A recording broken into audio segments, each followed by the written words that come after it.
Hi, I'm John. The autumn sun shone through the tall oak trees, casting soft shadows on our large family estate. Today, the place was filled with the chatter of relatives as we held our annual family reunion. The warm air smelled of roasting meat and fresh pie. My wife, Anna, who was very pregnant and glowing, stood beside me, smiling as we greeted cousins, uncles, and aunts arriving in large groups. "Honey, isn't it wonderful to have everyone here?" I asked.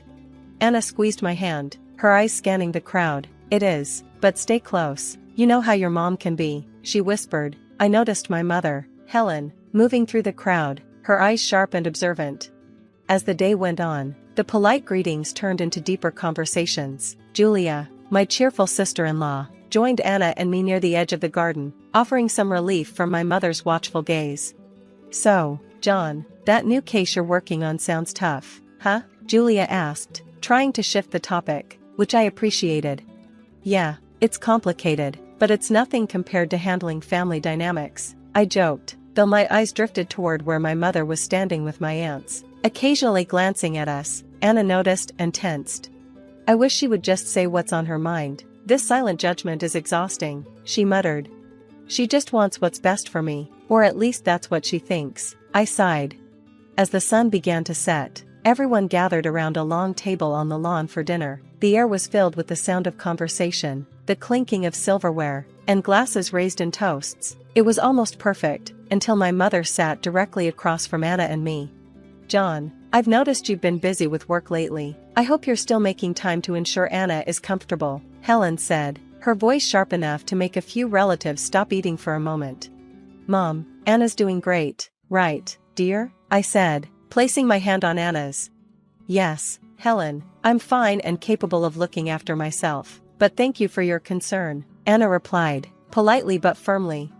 Helen's lips thinned as she paused, her fork in the air. "Well, with the baby coming, you can't be too careful. I read an article the other day about how important it is for expectant mothers to avoid stress." "Really, Helen, I'm fine. John's been wonderful, and Julia has been a great help, too," Anna said, trying to shift the conversation. Julia quickly caught on and jumped in. "Absolutely, and wait till you see the nursery we've been working on. John, maybe you should show your mom the photos. It's coming together really nicely." And with that, the dinner continued. Helen's comments became sharper with each passing moment, subtly criticizing Anna's choices, from her diet to her decision to keep working late into her pregnancy. The tension at the table grew, and relatives exchanged uncomfortable glances. Finally, I stood up, tapping my glass to get everyone's attention. "I'd like to propose a toast," I said, "to family, by blood and by bond. May we always support and uplift each other, no matter what." Everyone raised their glasses in agreement, and for a brief moment, the mood lightened. But Helen's tight smile as she sipped her wine told me that the evening wasn't going to end peacefully. As the sky darkened, I had a feeling the real trouble was yet to come. Later in the evening, the warm atmosphere of the reunion started to fade, replaced by unease. The laughter and happy conversations that had filled the grand hall earlier were now replaced with a tense silence as we all moved toward the dining area for dessert. "Anna, wait till you try the lemon tart I brought. It's Julia's favorite," Aunt Margie said brightly, trying to lift the mood. "Oh, I'm sure it's wonderful. Julia's been talking about your baking all day," Anna replied, smiling as she linked arms with Julia. The two of them headed upstairs together, their dresses similar in style. But behind them, Helen's eyes narrowed as she mistook Julia for Anna. Her steps quickened, driven by a mix of resentment and a misguided sense of protectiveness. "I need to speak with you now, Anna," Helen called out, her voice sharp and urgent, but she was really calling out to Julia. Julia turned around, confused. "Helen, I think you," she started, but before she could finish, Helen, acting on impulse, pushed Julia. Thinking it was Anna, Julia lost her balance and fell down the stairs. The sound of her fall filled the hall, followed by horrified gasps as she hit the ground with a thud. "Julia!" Anna screamed, rushing down the stairs as the family stood in shock. Helen froze at the top of the staircase, her face pale as she realized the terrible mistake she had made. I pushed through the crowd, my instincts as a lawyer kicking in despite the personal horror unfolding in front of me. "Someone call an ambulance," I said, trying to keep my voice steady. John's command cut through the chaos as he knelt beside Julia, assessing her injuries. "Why would you do this, Helen? She's your niece. Anna's voice trembled with a mix of rage and fear. Helen, flustered and stammering, waved her hands helplessly. I thought she was you. I just wanted to talk. By pushing her down the stairs? John's voice was cold, his eyes searching his mother's face for an explanation that made sense. Moments later, Julia was taken away on a stretcher, and the house fell into a heavy silence. John pulled Helen aside, his tone a mix of disbelief and authority. What's going on, Mom? Your behavior tonight wasn't just out of line, it was dangerous. What did you think Ada was going to do?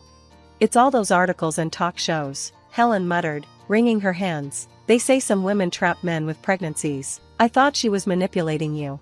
Manipulating me? Anna's my wife. We're expecting a baby together. How could you believe such nonsense about her? John's frustration mounted as he ran a hand through his hair, struggling to understand how the mother he once knew had become someone driven to hurt out of irrational fears. I got scared, and seeing her, or who I thought was her, brought it all up, Helen admitted, her voice breaking.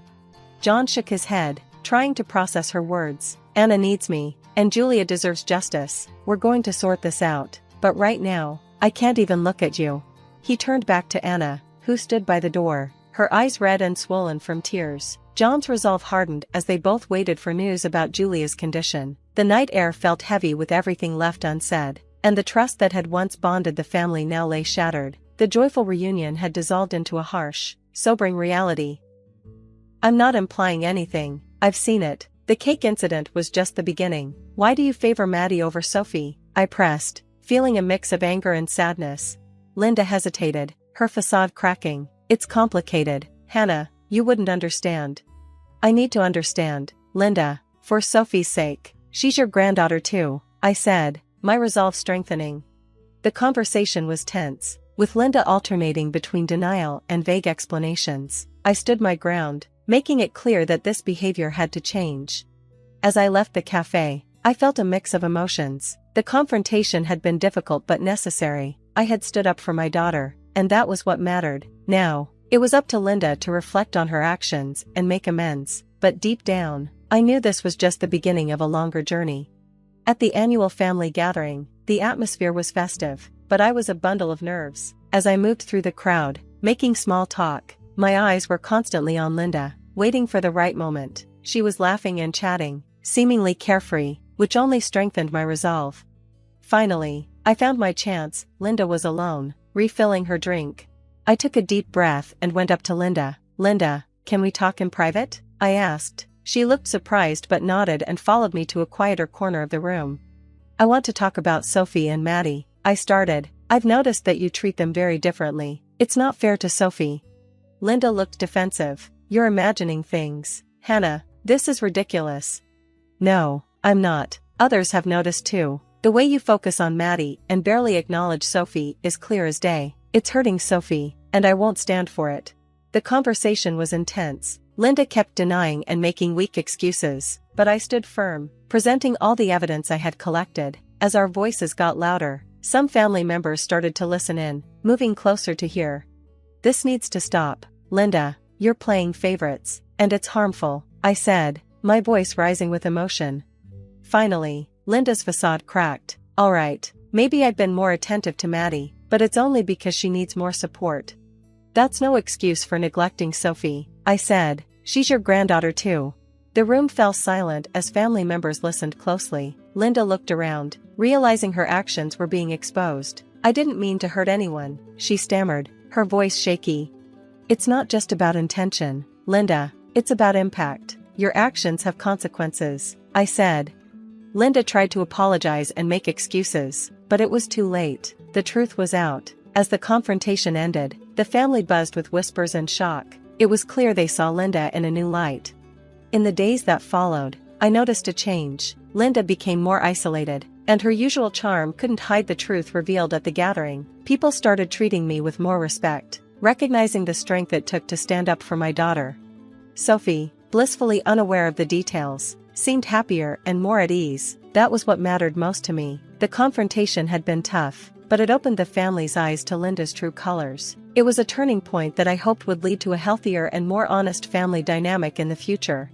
In the aftermath of the confrontation with Linda, my life began to change significantly. My career as a graphic designer took off with new creativity and recognition. Clients were thrilled with my work, leading to more referrals and exciting projects. More importantly, Sophie and I found a deeper sense of happiness and peace in our daily lives. Her laughter filled our home, showing how much our lives had improved.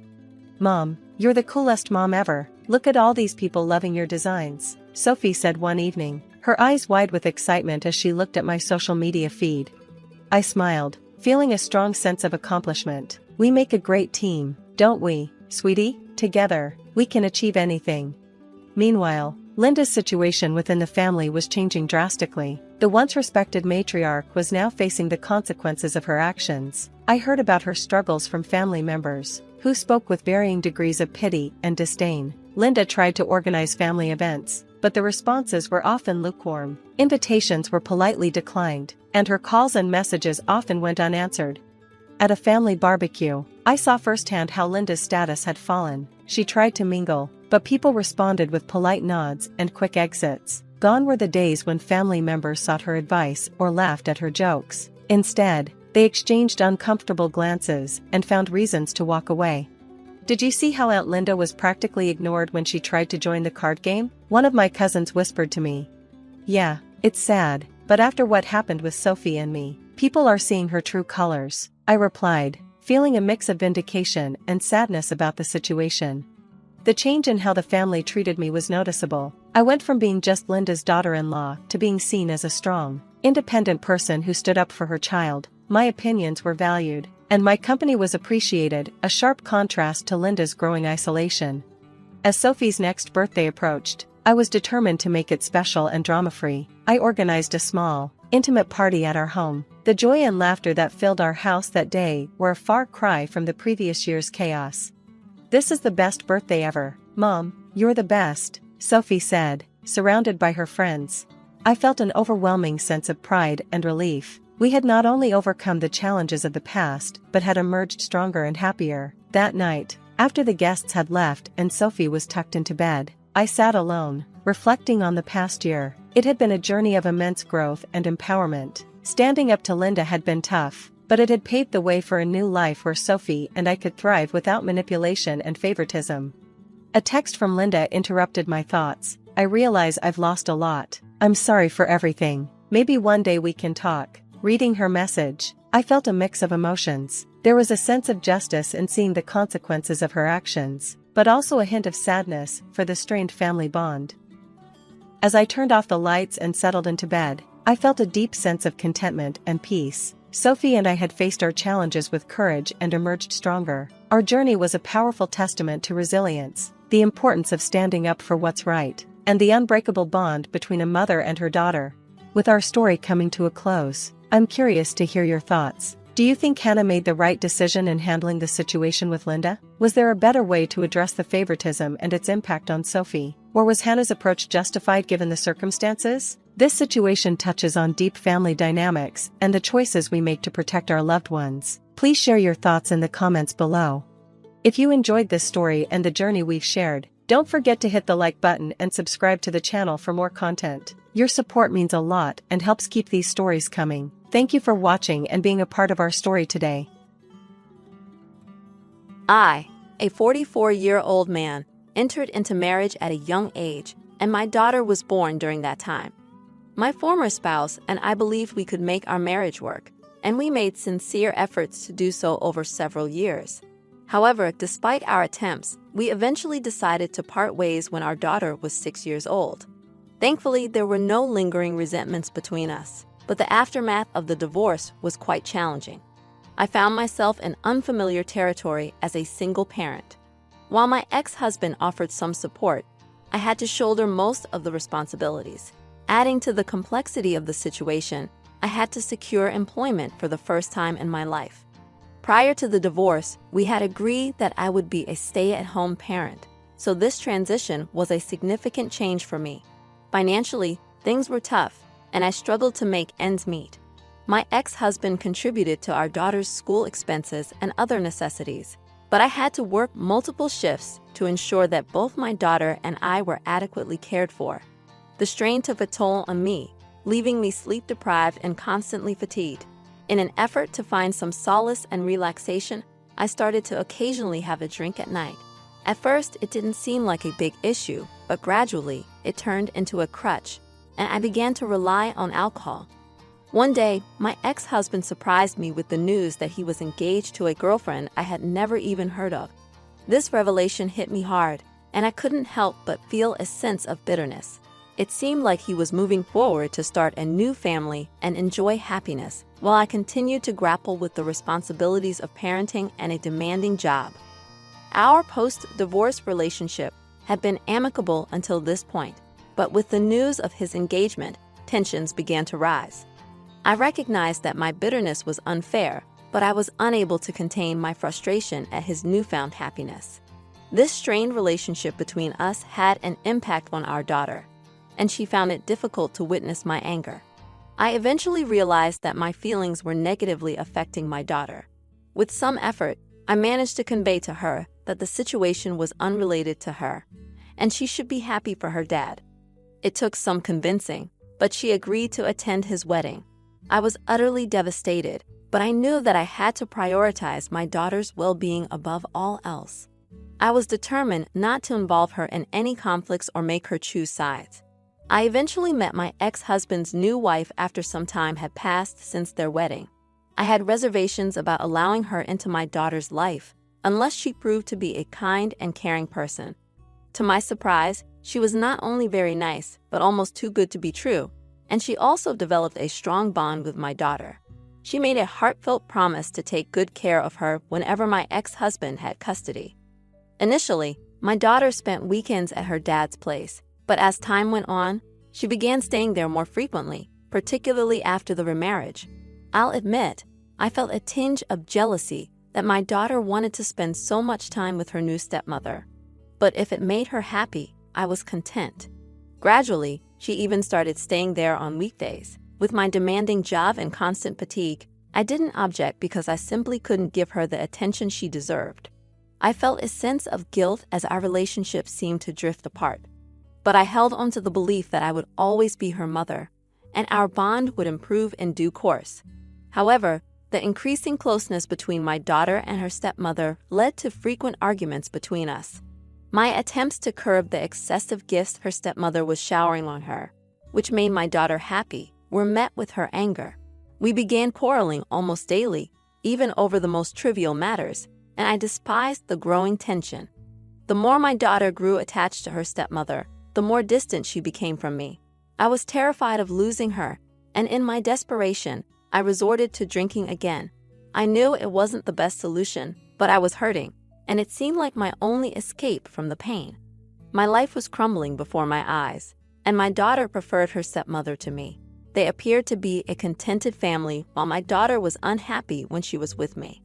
Then, one fateful day, my daughter asked me to relinquish my parental rights so her stepmother could adopt her, and I couldn't handle it. Our voices rose, and we argued intensely. I vehemently refused to give up my daughter, asserting that I was not going to relinquish her that easily. I tried to reassure her that I could become a better mother and make her happy, but she insisted she would cease all communication if I didn't sign away my rights. She proposed that if I complied with her request, we could still have a place in each other's lives. She expressed her inability to cope with my drinking and her desire for a stable and happy home, one that only her dad and stepmom could provide. My heart ached, but I comprehended her needs and reluctantly agreed to her request, with the condition that she would not vanish from my life. She made the promise, and that was the last I heard from her. Following the surrender of my parental rights, her stepmother legally adopted her. I made daily attempts to reach out to my daughter, but she remained unresponsive. My ex-husband kept me updated on her well-being, noting that she was content and excelling in school. He couldn't fathom why she wasn't communicating with me, and I, too, was at a loss as to why she had broken her promise. Losing my only family was a painful blow, and my drinking spiraled out of control. Eventually, I sought rehabilitation, and I successfully overcame my addiction. Although I had ceased drinking, the absence of my daughter left me profoundly unhappy. I called and texted her daily, even making visits to my ex-husband's home in hopes of seeing her. But she refused to come out and meet me. I had missed out on so many pivotal moments in her life, from her high school graduation to her college enrollment. I believed I had lost my daughter completely until one day when she appeared at my house and handed me a letter. She mentioned that she would consider talking to me if I could explain why I had written that letter 12 years ago. I read the letter repeatedly, attempting to understand its contents. Shockingly, it claimed that I was willing to relinquish my daughter in exchange for money, and it was addressed to her stepmother. I had never sought money from anyone, and I had never considered giving up my daughter. Furious, I went to my ex-husband's residence and confronted his wife for destroying our family and taking my daughter from me. She burst into tears, and my daughter took her side, insisting that I was being selfish by disrupting their lives after so many years. I vowed to expose her for who she was, and my daughter asked me to leave them alone, asserting that I was causing unwarranted turmoil in their lives after all this time. With a heavy heart, I retreated to my vehicle, defeated after 12 years of estrangement. I later shared everything with my ex-husband, who had no prior knowledge of the letter.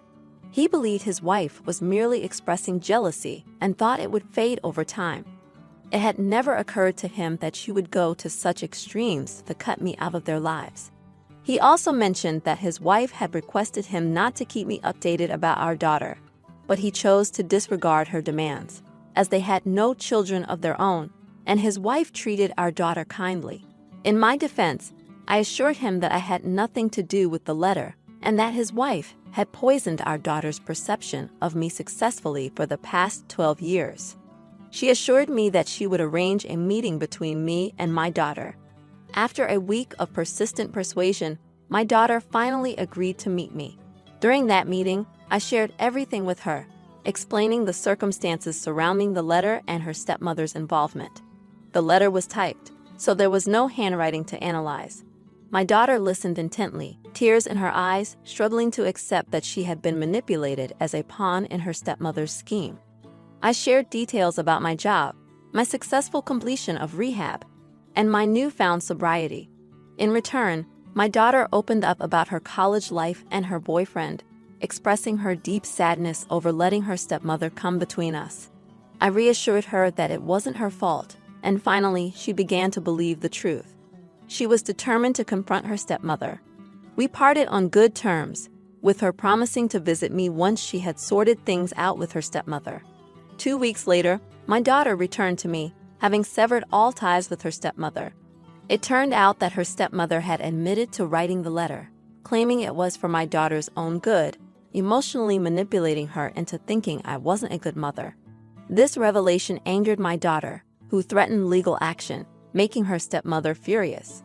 In response, her stepmother labeled my daughter as ungrateful, emphasizing the financial support she had provided over the years, including paying for college and numerous gifts. She valued her gifts more than the mother-daughter relationship. My ex-husband, disturbed by this revelation, decided to cut all ties with his ex-wife. My daughter informed her stepmother that she wouldn't return the money, and that any further interference in their lives would result in legal action to claim the rest of the money. After this ordeal, we mutually apologized, deciding to put the dark chapter behind us and start fresh. My ex-husband and I, now divorced from his ex-wife, rekindled our friendship, finally achieving the happy family we had always wanted. The complexity of the situation involving my stepmother was indeed akin to a soap opera, and her cunning actions had caused a 12-year rift in our lives. It was clear that her manipulative behavior had taken a significant toll on my daughter and our family. Hey there, folks! If you're enjoying this video so far, give that like button a big virtual hug, but let's keep it friendly, no hidden notes here. Now let's dive into our second story. I'm Fimo, 27, and I grew up in a very conservative, or rather, misogynistic family. The only criterion for earning affection in my family was being male. They held archaic, old-fashioned beliefs, emphasizing the importance of preserving the bloodline and maintaining the purity of the family. My paternal grandfather, a staunch advocate of these ideas, never quite took a liking to me. Unfortunately, I had no siblings, but I did have a stepbrother named Joseph, who was 22. Joseph entered our family through my dad's second marriage to Sophia. Grandpa showered his love on Joseph solely because he was a boy. As a result, my own father started neglecting me, favoring the young child in need of more attention. The one fatherly figure left in my life was my caring grandmother, who had endured a challenging life with her overbearing husband. After my grandmother's passing, I felt disconnected from the rest of my family and became a mere spectator in their affairs. Things reached a breaking point when I graduated from high school and requested financial help for college. My dad outright refused, stating he needed to save up for Joseph. Ours was a wealthy family, and my dad had significant resources at his disposal. He could have easily funded both our educations. In desperation, I turned to my grandpa, asking if there was any support available for my college expenses. However, his response was disheartening. He stated that women neither worked nor inherited, so pursuing an education was a waste of time. He made it clear that he would bequeath his entire inheritance to Joseph, leaving nothing for me. At my lowest, I decided to cut ties and move out. I took out loans, worked various odd jobs, and managed to support myself while studying, maintaining good grades. I severed contact with my family and felt a tremendous sense of relief. Though the journey was tough, I had moments of doubt, and there were nights I questioned my capabilities. I persevered. I built a strong network of supportive friends who stood by me, and I secured a well-paying job immediately after college. I've been in the workforce for over 4 years now, experiencing substantial professional and financial growth. About a year ago, my father reached out to me, which came as a surprise, as I had no contact with anyone from my family since leaving for college. He expressed a desire to rebuild our relationship, but I remained skeptical. After some vague conversations, he finally revealed the true reason for contacting me. He needed money, knowing that I had been successful in my own right. He argued that, as family, it was my duty to assist him financially. I inquired about my father's financial situation and suggested he ask Grandpa for assistance, considering their considerable wealth. He revealed that the family business had experienced a downturn a few months after I left, and it never recovered. In response, I told him that life could be challenging, but I had managed to navigate it at the age of 18, starting with very little, and so could he. His response was tearful as he begged me to reconsider, but I chose to block him. That marked the end of my contact with them, and I've since lived a peaceful life. However, 2 days ago, I received a call from my stepmother, Sophia, asking me to come because my grandpa had passed away a week ago, and they wanted the entire family to be together. I expressed my condolences and apologized for not feeling like part of the family in a long time. I questioned the point of calling me a week after his death. She called me again yesterday, emphasizing the need to talk. Apparently, it had come to light that my grandfather was financially destitute, and the inheritance he had claimed was, in fact, my grandmother's. He had wrongly assumed it was his due, as his timid wife had never disclosed the truth to anyone. She had made a will that would provide for him after her passing, with a significant portion of her assets, including the $500,000 my grandpa had bragged about, was intended for me.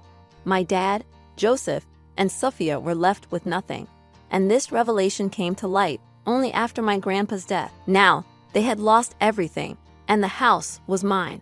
Sophia suggested we stand together as a family during these challenging times, but I reminded her that I had faced tough times alone for most of my life, and no one had stood by me. I made it clear that I had no intention of helping them. I had already contacted a lawyer to understand the legal details of the situation. While I felt a sense of satisfaction that karma had come for them in the harshest manner, I couldn't help but feel a bit sorry for them, as they had been completely blindsided and would have to start from scratch, given the loss of the family business. In response to your question, Joseph is not my dad's biological son, and my dad and Sophia do not have any biological children of their own. Grandpa had favored Joseph simply because he was male. It has been approximately 2 weeks since my family and I had any contact. I assumed that things had settled down and they had come to terms with their situation. However, starting yesterday, I began receiving hateful messages from my father's side of the family. Although we hadn't been in touch for years, these texts insinuated that I should do better. emphasizing the duty of daughters to look after their brothers and parents, leaving me puzzled about their intentions. So, I decided to reach out to a cousin I was still on good terms with to find out what was happening. He informed me that Joseph had contacted everyone and was spinning a melodramatic tale, claiming that I had swindled them and manipulated our grandma all my life to secure her assets. His story lacked any semblance of truth, but surprisingly, many family members sided with the golden boy and spread the messages widely. In response, I gathered screenshots of these messages and shared them on my Facebook page. I pointed out that since they were so quick to pass judgment, they should have stepped up and helped me when I was struggling and practically homeless. I launched an offensive against all of them and subsequently blocked their phone numbers. Generally, I steer clear of drama, but I couldn't tolerate being blamed for something that was not my fault. They won't receive a penny from grandma's inheritance, especially not after the stunt they pulled off. Although I didn't feel entirely vindicated, I discovered an unexpected reservoir of rage and resentment within me. The incident with my extended family seemed to have unleashed these bottled-up emotions, and now I can't seem to contain them. Upon consulting my lawyer and reviewing the will, I decided to evict my dad and his family from the house. Since my job allows remote work, it's more efficient for me to work from home, and this move will also help me save money. I served them with an eviction notice, providing them with a 2-month window to find another place. Their response to this bombshell was nothing short of fury, with a barrage of calls and messages flooding my inbox. I'm quite certain they're spreading slander on social media, but I don't have access, and I honestly don't care. I'm just looking forward to living in my family home, which is my sole attachment, along with fond memories of my grandmother. I loved her immensely for looking out for me. In response to your comments, I've decided to seek therapy, recognizing that lashing out in this manner is detrimental to my well-being. While I enjoy being petty with them, I understand that I have a lot of unresolved trauma from my life experiences, and it's better for me to process and address it rather than keep it suppressed. Thank you for your advice. I appreciate your support. You're right, I don't owe my family anything. I intend to enjoy my house, my money, and my life, as I truly believe I deserve it. Sucks to be your dad, right? LOL, I'm amused by how my grandma outsmarted her husband. Ours is indeed a family of intelligent women. That's a wrap for today's stories, everyone. If you enjoyed this video, please go ahead and give that like button a big click right now. Also, if you have a fun and engaging story of your own that you'd like to share, you can email it to the address provided in the description. Remember to subscribe to the channel, as it really helps a lot. We'll see you in the next one. Greetings, I am a woman in my mid-40s, and I'll be maintaining a degree of vagueness in the details to protect my anonymity. My ex-husband and I first crossed paths during my late teens, and after 3 years of being together, I found myself expecting a child. Given the unexpected nature of the pregnancy, we made the mutual decision to tie the knot. While our financial situation wasn't ideal for marriage, we believed we could make it work with a baby on the way.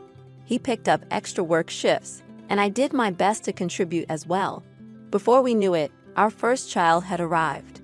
When our little one was about 9 months old, I discovered that I was pregnant once again. Our finances were stretched thin, and I was hesitant to proceed with the pregnancy due to the toll the previous one had taken on my health. However, my ex-husband insisted that we go through with it. By the time I reached my mid-20s, I was already a mother of 2. This was not how I had envisioned my life, but at that point, my options felt limited. Our marital life, I must admit, was far from a happy one. He resented me for not being more physically intimate, but after working 2 shifts myself and returning home with toddlers from daycare, I was hardly in the mood for such intimacy. The days seemed to blur together, and before we knew it, a year had passed. I had hoped that things would improve as our children grew, but sadly, it was quite the opposite. My relationship with my husband deteriorated rapidly. There seemed to be no solution in sight.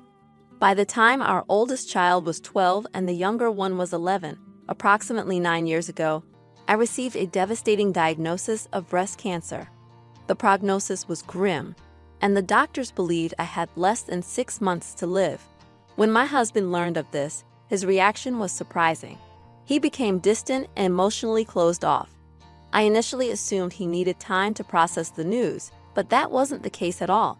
It turned out that he had decided to divorce me because of the prognosis. In his eyes, I was a lost cause, destined to die soon, and he thought it would be better for our children not to witness my passing. Hearing those words shattered me, and I lost the will to carry on. I reached a breaking point to the extent that one of my physicians recommended trying a new experimental medication that was showing promising results. At first, I hesitated. I hadn't seen my children in over 3 weeks, and every attempt to reach my ex-husband resulted in him hanging up on me or denying me access to them. Still, I considered that perhaps giving the medication a chance might help me regain some semblance of normalcy and possibly salvage our marriage. With that in mind, I decided to take the medication. It did work, although it required a mastectomy to remove the tumors primarily located in my right breast. The doctors were optimistic about my prognosis, but my husband's reaction was far from encouraging. When I shared the good news with him, and we met in person, he took one look at me and expressed his lack of physical attraction to me in my fragile state. He couldn't understand why he should remain with someone he wasn't drawn to, and he informed me of his intention to proceed with divorce proceedings. To say I fell into a deep depression would be a vast understatement. Eventually, the divorce papers arrived in the mail, and after ignoring them for a week, coupled with numerous messages from both my husband and my children, I finally signed them. It took me some time to come to terms with the fact that my family, the only thing I had known for the past 12 years, was no longer there. I felt overwhelmingly despondent, but I forced myself to venture out and explore new experiences in the hope of finding something worth living for. That's when I discovered rock climbing. There was something about the struggle and the pain you endure while scaling those chunks of rock, all to witness the most breathtaking views that made every hardship worthwhile. This new passion resonated deeply within me, and over the last 8 years, I became an avid rock climber. Through these climbing sessions, I crossed paths with my now husband. We met some years after my divorce, and after being friends for a year, we decided to take the leap and start dating. Despite having a few trust issues, he was patient enough to take things slow with me. When he asked me to marry him, I didn't hesitate to say yes. I had already formed strong bonds with his family, and my relationship with his daughter felt almost like she was my own. So, marrying him was a decision that didn't require much heavy contemplation. My husband is a lawyer at a prominent firm in our city, which affords us a comfortable lifestyle. My stepdaughter, who is about to turn 18, is dearly loved by both her parents and their extended family. She is set to gain access to her trust fund, which reportedly holds more than $2 million. Being a driven and career-oriented young woman, she intends to use the money to attend the Ivy League university where she has been accepted. What I didn't anticipate was the fallout after she publicly thanked everyone, including me, for supporting her career and trust fund endeavors. Over the past 9 years, my attempts to reach out to my biological children have been met with rejection. They brushed me aside, ignored my calls, and made it abundantly clear they wanted nothing to do with me. I suspected this was due to my ex-husband's influence. However, when they saw my stepdaughter's post about the trust fund, they suddenly reappeared in my life, bombarding me and my stepdaughter with messages, essentially asking for money. They expect me to step back into their lives and play the role of their mother just because I married into a wealthy family. I find myself at a loss about how to handle this situation. While my husband is understanding, I sense that this situation will worsen if I don't address it promptly. I am uncertain about what to do next. Thank you all for your replies and comments. I took your advice and confronted my ex-husband. I warned him that if he continued to harass my family, I would obtain a restraining order against him. He argued back, claiming that I hadn't cared enough about the family to rebuild our relationship. It was evident he felt entitled to my resources. Frustrated by his attitude, I ended the call. I felt shattered after our conversation, questioning whether I had been a bad mother to my biological children. Their rejection over the years made me wonder if it was my fault. Since my last update, my stepdaughter has been continuously harassed by my ex-husband. She described a man stalking her, and I am certain it is him. I urged my husband to pursue a restraining order based on the evidence we had of these incidents. We successfully obtained the restraining order against my ex-husband, and since then, the harassment has ceased. However, my stepdaughter remains deeply disturbed by the experience. I can't shake the feeling that all of this is my fault. I can't help but think that if I hadn't entered their lives, they might have been happier. I've discussed this matter with my husband, and he's doing his best to assure me that this situation isn't my fault. However, whenever I look at my stepdaughter, I can't help but feel an overwhelming sense of guilt. I hope that with time, I'll begin to feel better. I'm struggling to understand why my life has taken such a chaotic turn. It's been a while, hasn't it? My last update was about a month and a half ago. Today, I'm here to share some news with you all. My eldest biological child reached out to me, expressing his guilt for posting those provocative messages just to get my attention. He wanted to apologize to my stepdaughter in person, but I wasn't comfortable with the idea of letting him near her. However, hearing his voice made me realize how much of his life I've missed, even though I gave birth to him. These emotions weighed heavily on me for some time. After careful consideration, I agreed to stay in touch with him, as I wanted to get to know my child better. I also learned a bit about why they were so reluctant to contact me.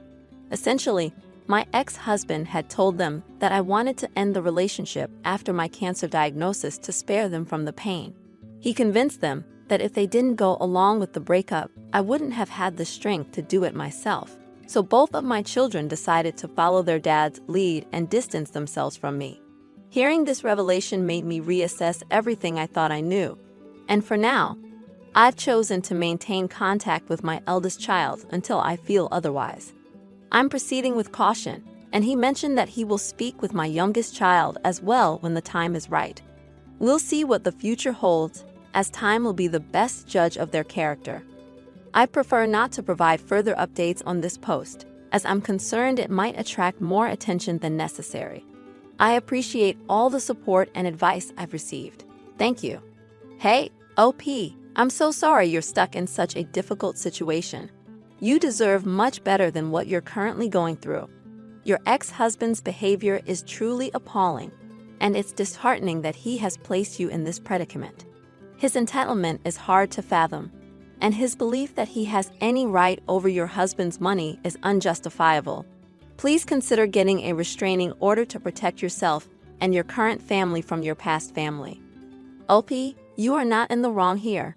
You didn't ask for your ex-husband to harass you, and you deserve support and understanding during this challenging time. He made the decision on his own. This isn't your responsibility in any way, shape, or form. Please try not to carry the burden of guilt for circumstances that were beyond your control. You shouldn't blame yourself. You've tried your best to be there for them, but every time you reached out, they shut you out. I'm certain your ex-husband played a role in this situation, and you shouldn't let it affect your self-esteem. I'm a 43-year-old woman with a 24-year-old son. I had him when I was quite young, and his father was never involved in his life. When he found out I was pregnant, he chose to leave. Without his support, I had to provide for my child entirely on my own. Fortunately, my parents were supportive and helped me raise my son while I finished my degree and worked my way through university. My early 20s weren't what I had envisioned, but I never regretted having my child. He has always been my best friend, or at least he was until he got into a relationship with Grace, a pseudonym I'm using. Grace is 23, and they met in high school. I didn't mind them dating because I've always been a liberal but strict mother. I had frank conversations with my son about the challenges of teen pregnancy and was very clear about my expectations. Luckily, he understood and avoided making any rash decisions. However, ever since they started dating, I noticed a change in my son. He started distancing himself from me, which I could attribute to him becoming a man and wanting his space. But it wasn't just that. He refused to spend time with me and avoided genuine conversations. I tried to figure out if I had done something to upset him, but I couldn't pinpoint the issue until I met Grace in person. The moment I saw her, I realized what the problem was. Grace harbored animosity toward me. I could sense it in her eyes during dinner. She often made snide remarks about how she thought I must be lonely because my partner had left me, and I had to work long hours to provide for myself. She was incredibly opinionated and unbending in her beliefs. From what I gathered, she despised the fact that I chose to be a single parent without dating around. According to her, I was monopolizing my son's life by not providing him with a father figure.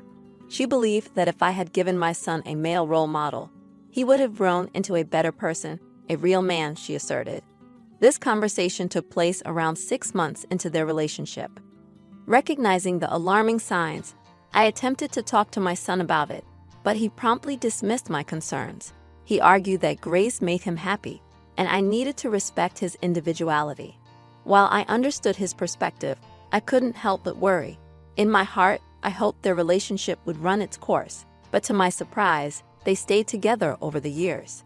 It wasn't inherently a bad thing, but the red flags I noticed kept multiplying, and it felt like I was the only one seeing them. Despite the strain in my relationship with my son, I tried my best to be happy for him. I wanted nothing but the best for my child. 2 months ago, they came to announce their engagement. I was a bit taken aback by the news, but ultimately, I was happy because my son was happy.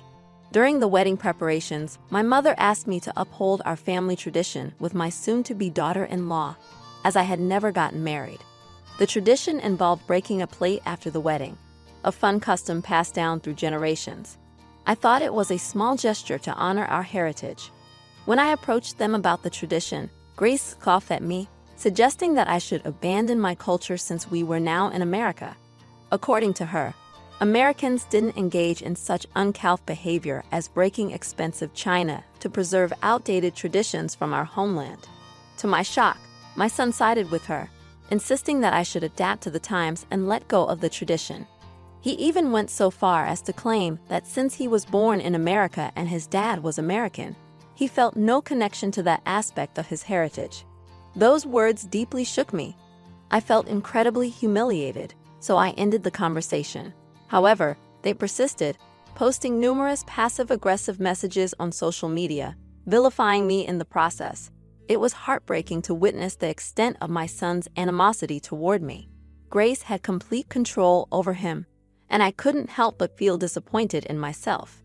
Determined to take a stand, I decided to make a significant change. After years of hard work, saving, and careful budgeting, I managed to buy a cozy place in the suburbs. The original plan was for the wedding to take place in my backyard, which bordered a beautiful forest. My son wanted to incorporate nature into the ceremony. Despite this, I saw several social media posts from them, subtly attacking me. Aware of their budget constraints, I knew booking a venue would exceed their financial limits. Frustrated by their behavior, especially after seeing the 5th post targeting me, I informed them that I wouldn't host the wedding at my house anymore. I explained that they were not welcome and suggested they find a venue that better suited their vision of an American wedding. When they resorted to name-calling, I made a firm decision. My son would no longer receive the inheritance he expected due to his disrespectful behavior. Since then, my phone has been inundated with voicemails, some with my son pleading for reconsideration, while Grace screamed in the background. Others were just angry rants, blaming me for their marital issues. The news spread, and now I'm bombarded with messages from people calling me an a-hole and questioning my decision. 2 nights ago, my son showed up at my doorstep inebriated, begging me to let him in. He cried, slurring his words, and banged on the door. I chose not to open it, trying to enforce boundaries. Perhaps I had been too lenient, allowing him to forget that I'm his mother, deserving of respect. From what I gathered, Grace always desired to live in the suburbs, and my house was her ideal choice. If I didn't comply, the marriage might not proceed, as Grace demanded a provider. I contemplated telling my son to work hard and find a solution, but I remained silent. In those moments, I faced the painful realization that I hadn't raised the son I had hoped for. He stayed on my porch for about 3 hours before arranging an Uber to leave.